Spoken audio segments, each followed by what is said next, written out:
Oh shit, wrong way.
I trust you will find your compensation to be more than satisfactory. We wish to make clear that we are pleased with the efficiency and thoroughness of your work. So much so that we have come bearing new tasks in need of your competent hand.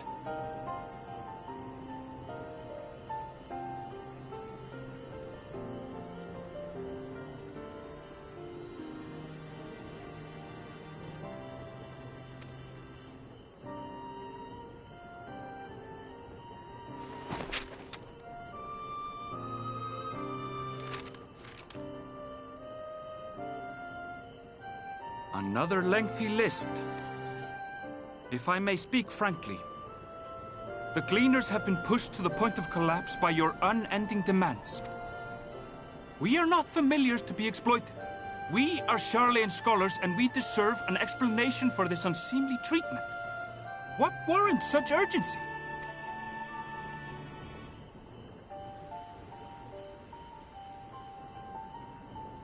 In an age long past, Charlayan was charged with a momentous duty. And now that word of the final days hangs heavy in the air, the time has come for us to fulfill that charge. I can say no more, but I promise you this. All will be revealed in due course. And when it has, you will understand that your toil was in service to the greatest good.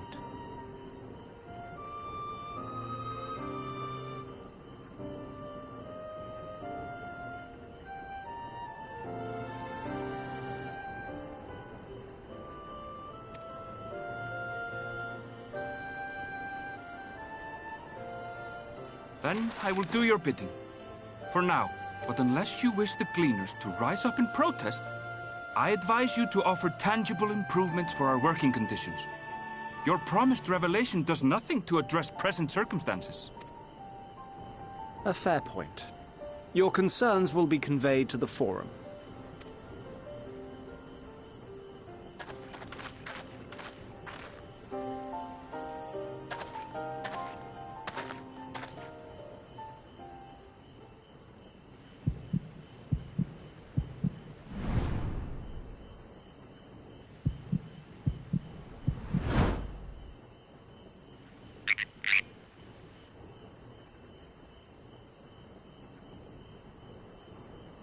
I hope that was informative. You may consider my debt to you repaid in full. While I do have my reservations about the Forum, I want to believe that they have our best interests at heart. Which is why I'm reassured that you're busy sniffing out the truth of things. We can ill afford to place all our eggs in one basket, this master plan of theirs, without first understanding the risks involved. What the fuck?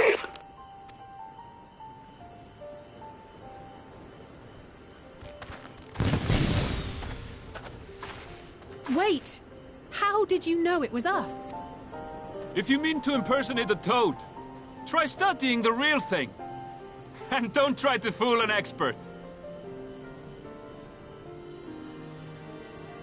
That was cool as fuck!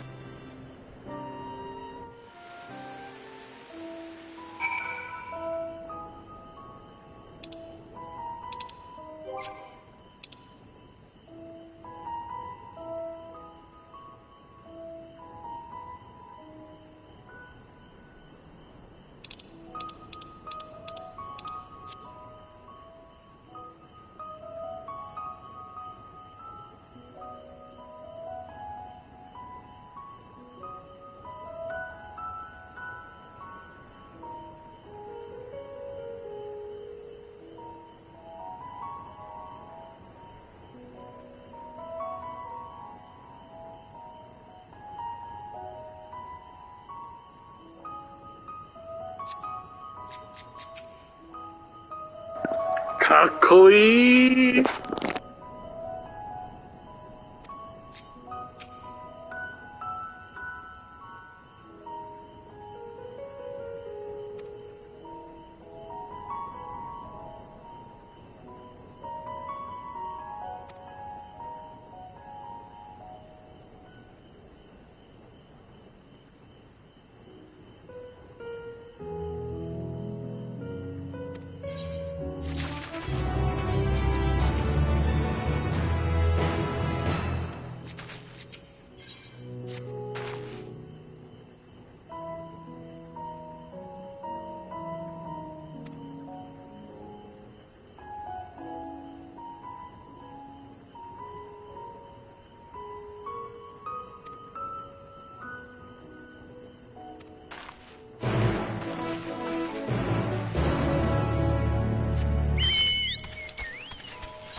For you. The spell will keep it from wilting. She said you would need it for the journey ahead.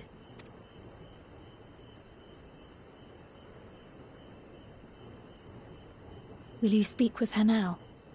I cannot hope to match Minfilia's clarity, of course, but...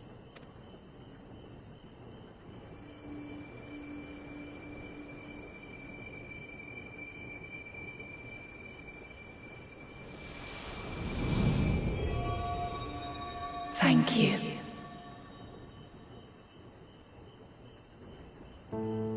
Do not worry. She has lent me her body for only a moment. Just as I could not save the first from the flood of light, it has become arduous for me to interact with the physical world without assistance.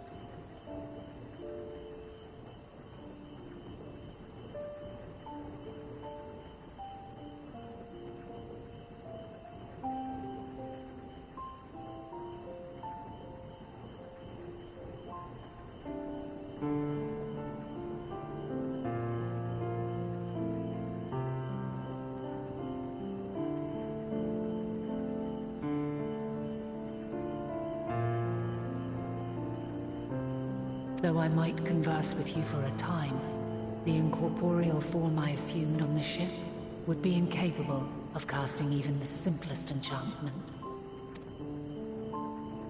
It is in the depths of the ethereal sea, the place to which all life returns, where my influence is greatest.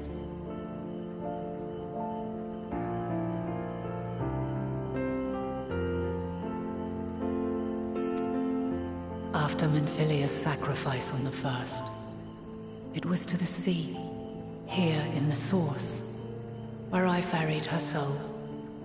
I wished that gentle spirit to find rest in the world she loved so well.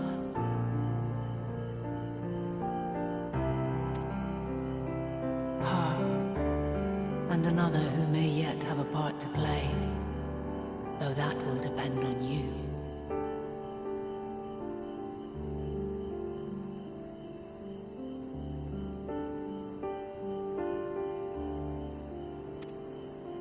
Take the flower. Walk free, for you are free to go where you wish, to believe what you will. That bloom will be your guide, test and proof of your conviction. In darkness, seek joy. Surrender not to sadness, and see beyond despair. Walk free, and bear the light for others to follow. Together, raise it aloft and let it shine till the end, blinding and radiant.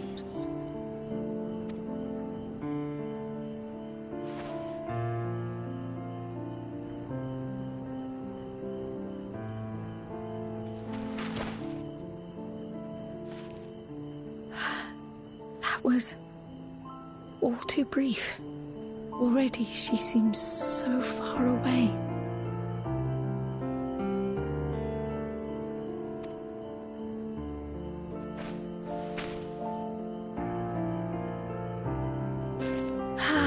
My apologies if I startled you. Ever since we began our descent into Labyrinthos, I had sensed another's will, straining to reach out.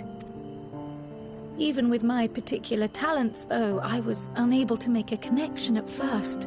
So weak and tenuous it was, once I took hold of that wispy thread.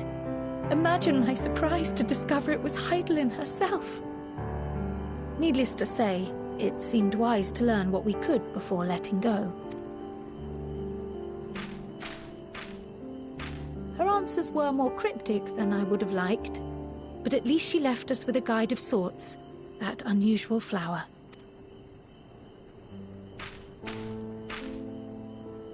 Yes, we are definitely making progress.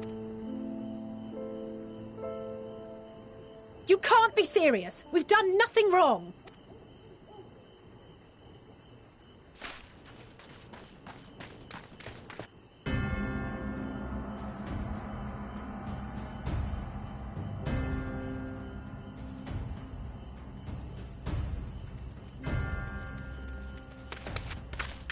Master Fortuno?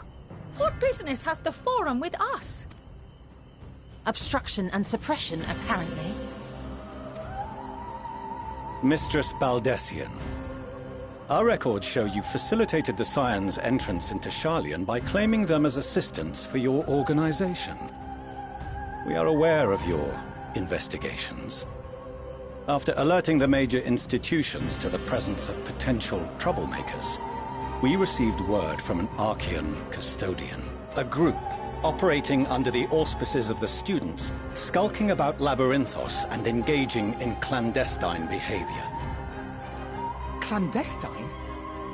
We may not have entered Sharlayan as scions, but we did naught to conceal our identities. Our only purpose in this city is to seek the truth. I can think of no reason why our actions should warrant the Forum's intervention. It is not our way to discourage the pursuit of knowledge, but the timing of such pursuits must be considered, not to mention their potential impact. With the world in chaos, we, the true caretakers of wisdom, have committed ourselves to an undertaking that demands the utmost discretion. And we will not risk its success by turning a blind eye to disruptive foreign elements in our midst. What, then, is to be our fate? Will you put us on a ship back to Eorzea? The Forum will convene to examine your case. The results of said inquiry will determine your future in this city. As for your absent companion, he has already been detained. Graha! But why? Is reading a crime now, too? Reading is encouraged, celebrated even. Not, however, of the volumes shelved in the restricted section of the library.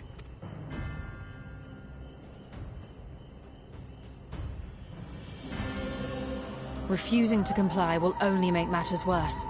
Let us instead treat this as an opportunity to open a dialogue with the Forum.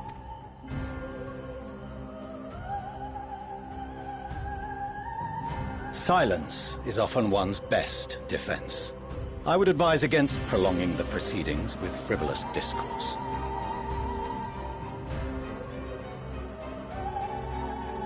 But enough. This is not the place for debate. The rostra await.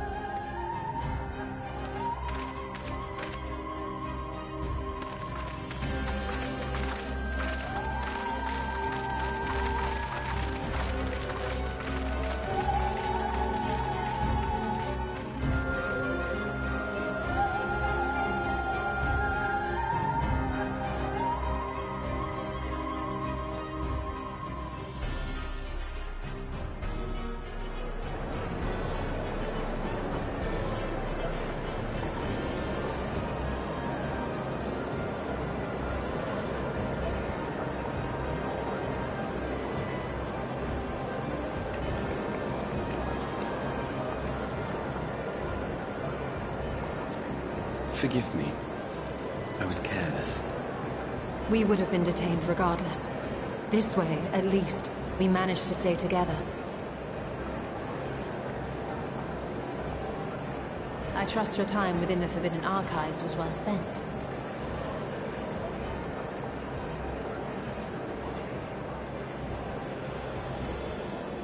The Forum will come to order!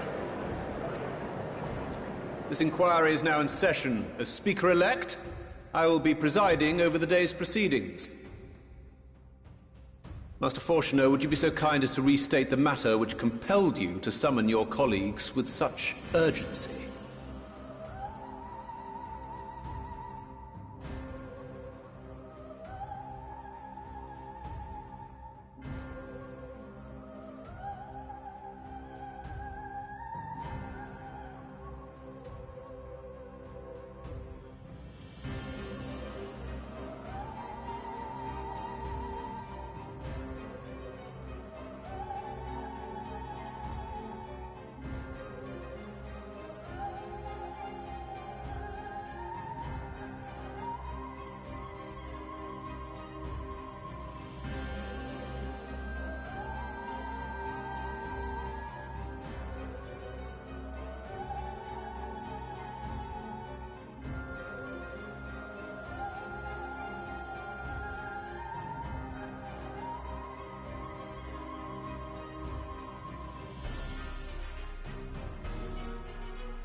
As you are all aware, we recently denied Eorzea's request for Sharlayan assistance. Since then, certain individuals dissatisfied with our decision have taken it upon themselves to interfere with our work.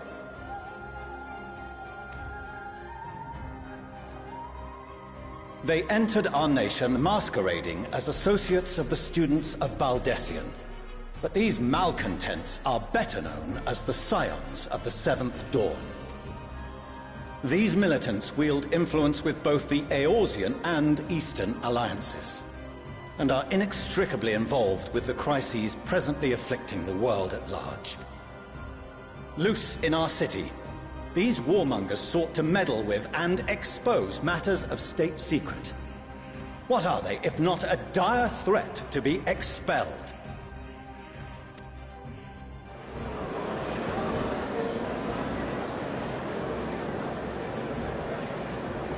You have tarnished the good name of the students. Galuf would be ashamed.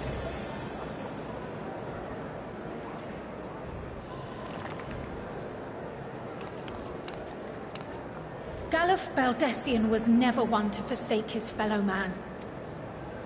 Even if this nation closed every door and retreated from the world, he would have found a way to help the Scions, help every soul of this star fight back against the coming doom.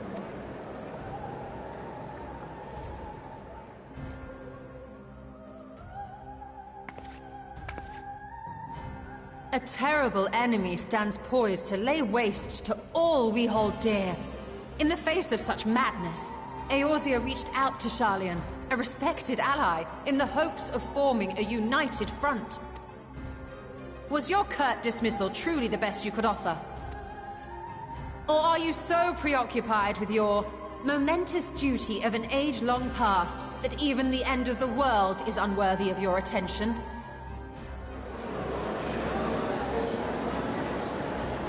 Whence came this revelation? From the mouth of a Forum member within fortuitous earshot. Then it seems your findings support my own.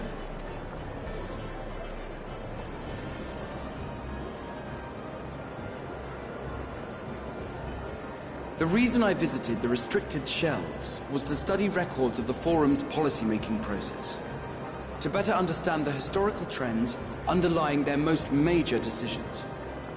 At first glance, the positions of neutrality in war and the accumulation of knowledge above all else appear constant and consistent, the unchanging pillars of Sharlayan society.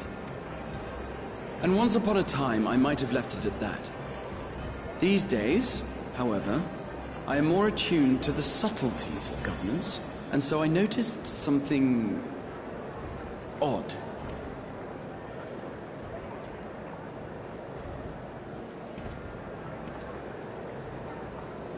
From a particular point in time, the purpose of these policies shifted. No longer was knowledge preserved for the benefit of society.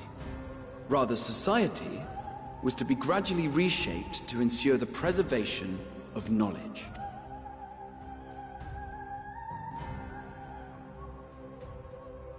The most conspicuous and telling change was the one which befell Labyrinthos. Once little more than an oversized storehouse, an enormous allocation of funds saw it transformed into an advanced research and archival facility.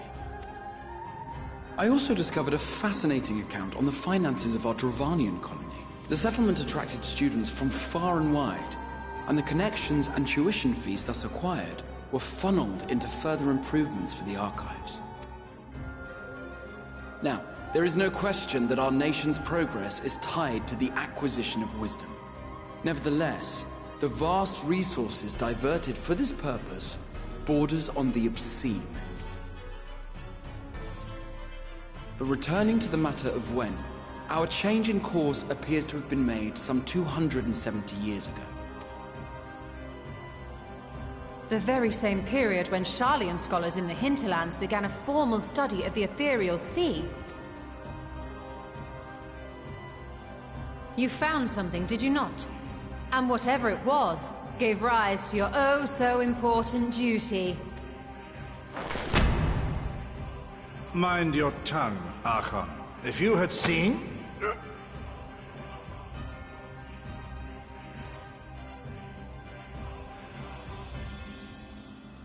Yes.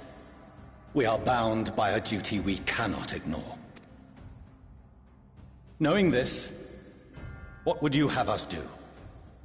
Abandon our vital work and join you on the field of battle? We will never choose the way of the sword. We will fulfill our mission, not through strife and bloodshed, but survival. Come what may, we shall live on.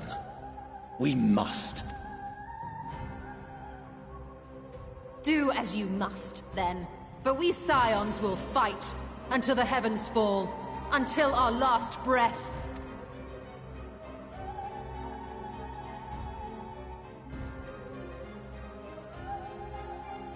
Such misguided zeal.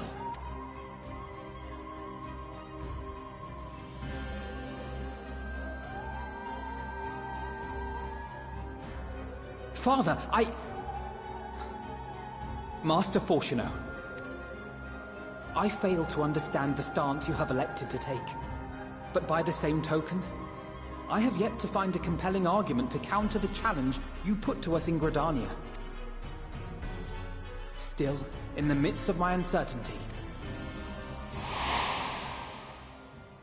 I must trust in myself to do what is right, as others have chosen to trust in me.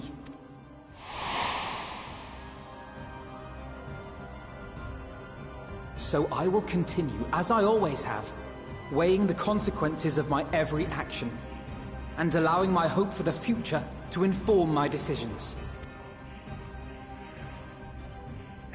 That's quite enough. Have you all forgotten the reason for this assembly? Skolok Monteshane. He's the head of the Studium and an old friend of my grandfather's. Honestly, every discussion devolves into some interminable debate. Terrible habit. Let's return to the topic at hand, By their own admission, these Scions have resolved to fight alongside the Eorzean nations against the doom which swift approaches. But there exists no evidence of an attempt to incite our citizens to do the same. Furthermore, while our decision may well have been the correct one, we cannot simply bull our way through these disagreements without inviting doubts or objections. Put yourselves in their place. Who among you would leave a tome unopened if an elder forbid you read it with no reason given?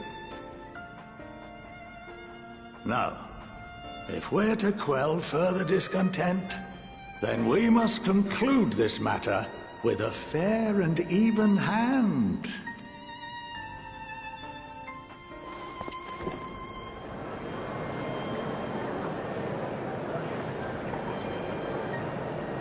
Order! We will have order! Master Monteshane raises some valid points. Keeping such concerns in mind, I propose we enforce the following measures. Until further notice, the students of Baldesion are to cease any and all activities within the domain of Sharlayan. You will also refrain from any further investigation into the Forum's decisions and duties. Failure to comply with these restrictions will result in the immediate expulsion of your Scion associates. Let us put this judgment to a vote. All in favor, raise your hand.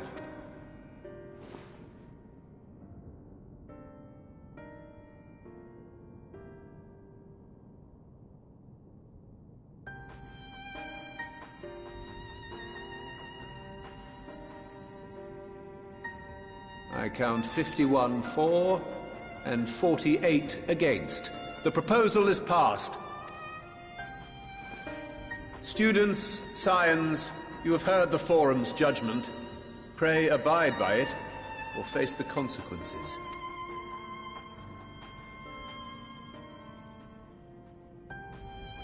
Honored members, I thank you for your time. This inquiry is concluded.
Welcome home, my lady.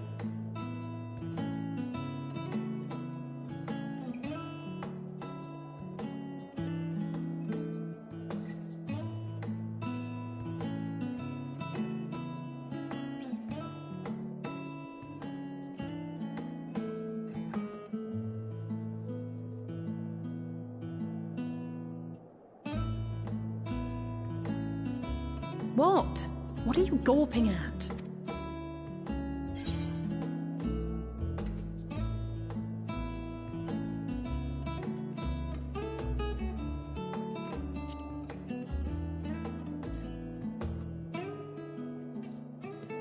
Oh, gods, please don't. It makes me feel like a spoiled princess.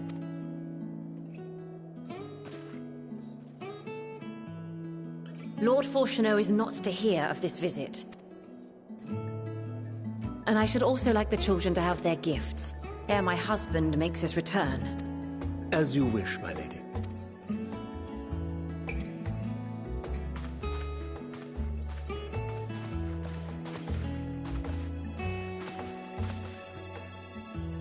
Master Alphino, Mistress Alice, if you'd accompany me upstairs.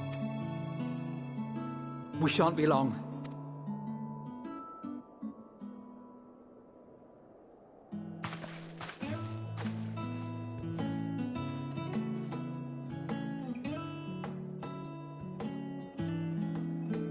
The twins have been sending letters home from time to time, recounting their latest adventures. I am sure they withhold certain details, of course, if only to keep me from worrying. Yet a mother worries all the same. In the early days especially, I tried to support them as best I could, sending the Scion's coin and other such donations. Fortunately, they have found the strength to overcome adversity time and time again. Their words grow more confident with every letter, their depictions more vivid. The triumphs and defeats, the joys and sorrows. It is clear that they have come to find value in every experience. But of those they treasure most, it would seem that meeting you might be the most impactful. Why, since that fateful day, I do believe there has not been a single missive in which you were not mentioned by name.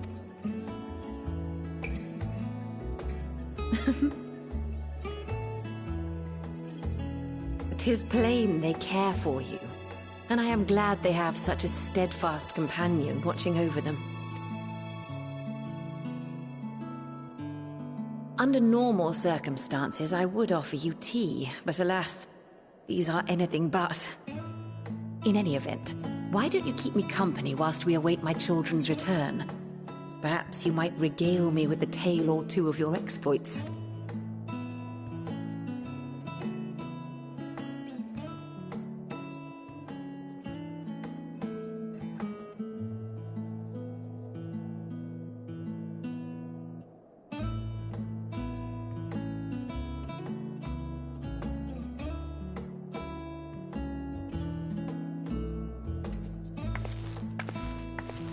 When you mentioned gifts, I wasn't sure what to expect. Mother, Oh, look how well it fits you. And the style is to your liking?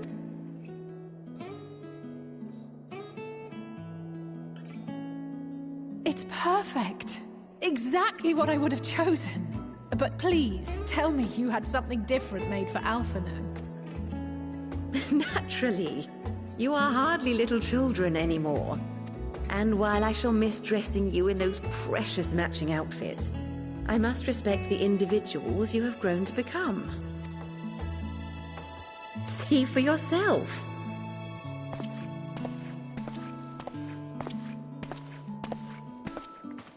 Thank you for the splendid clothes, Mother. Stylish, comfortable, and eminently practical. I am so glad you like them. They are, however, missing one final touch.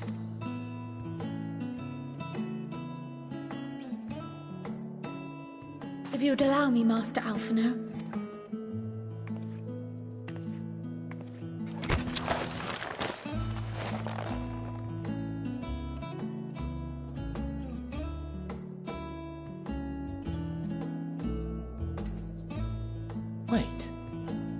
Are these...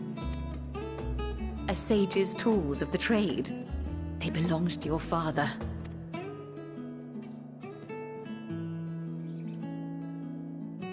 Though he may as well be chained to his desk these days, as a student he was often called upon to venture into the field. He wielded those armaments, both to heal and to harm in no few battles. None so fierce as those you two have braved, perhaps, but battles nonetheless. Thus did I pull them out of storage, to show you that he was not always the man who stands in vehement opposition to you now. And also because it would be a terrible waste of ridiculously expensive House Leveilleur commissioned artistry.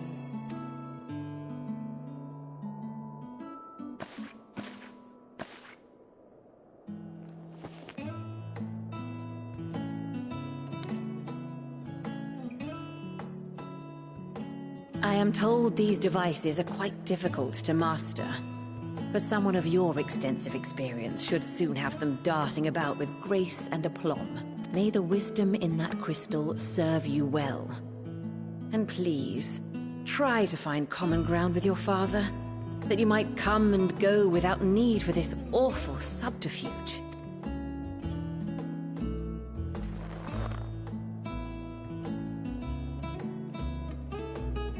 We will, Mother. I promise.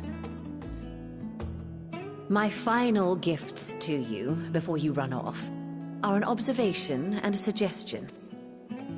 Firstly, Fortunato has ever been a serious man, but it was only after you were born that he truly lost himself in his work.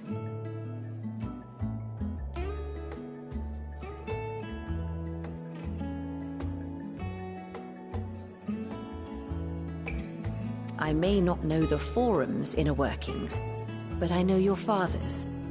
The timing of that change in him holds some significance. Secondly, do not seek to best your father with words. Far better that you simply show him.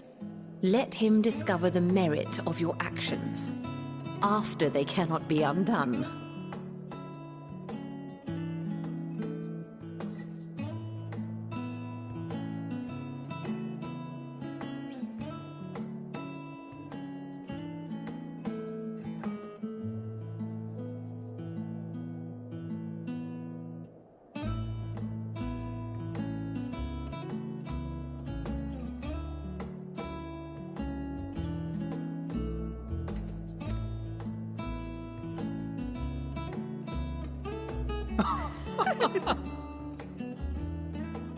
Oh, Mother.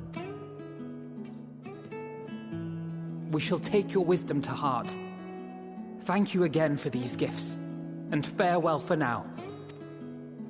Safe travels, my children. Eat well, stay warm, and keep your friends close.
Your time in Thafnir has certainly been eventful. In my opinion, carrying out Vitra's request and assaulting the Tower of Zot should be our highest priority.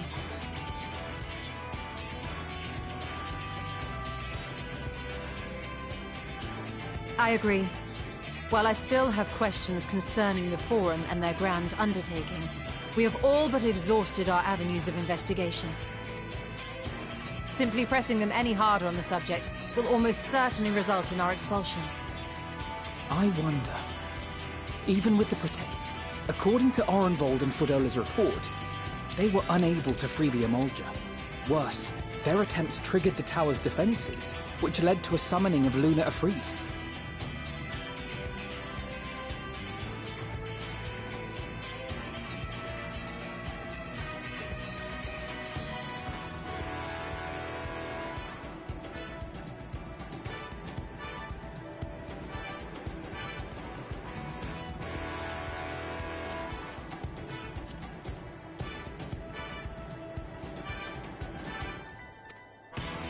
What does it tell us that the Spires even have such defenses? Simply pulling a prisoner from the wall is fatal, thus the direct approach is doomed to failure from the outset. Any further measures to dissuade such actions seem unnecessary. Unless, of course, there is a way to free the prisoners without killing them. Then it stands to reason that any intruders will be met with overwhelming force. The towers appeared throughout the world in but the twinkling of an eye.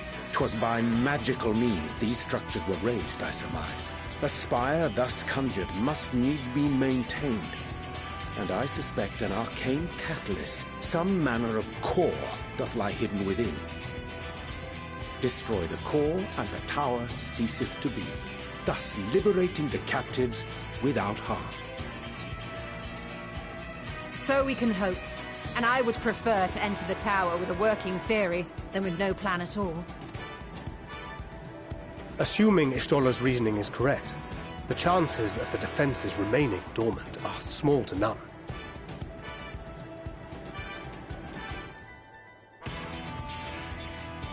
Any primals will have to be dealt with, and defeating one will likely only lead to the summoning of another. Our every victory will only compound the prisoner's suffering. May we not then divide our forces? Those proficient in healing will focus on sustaining the captives. That duty can be covered by Urianger, Kryl, Yostola, and myself. The remaining Scions will proceed with the search for the core. Admittedly, this strategy puts both parties at greater risk, but it should bolster our chances of saving the Arcosodra by a considerable margin.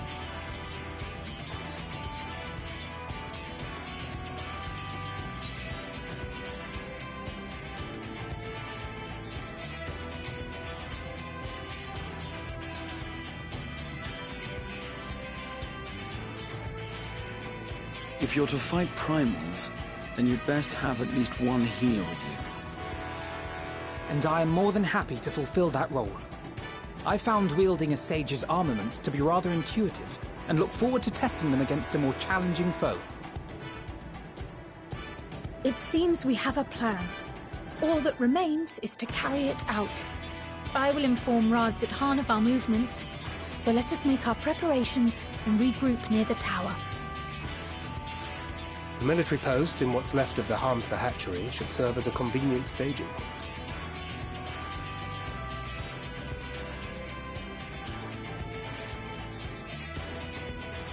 That sounds perfect. And remember, the experimental aetherite at the confluence is there for those who need it, so there's no excuse for being late.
you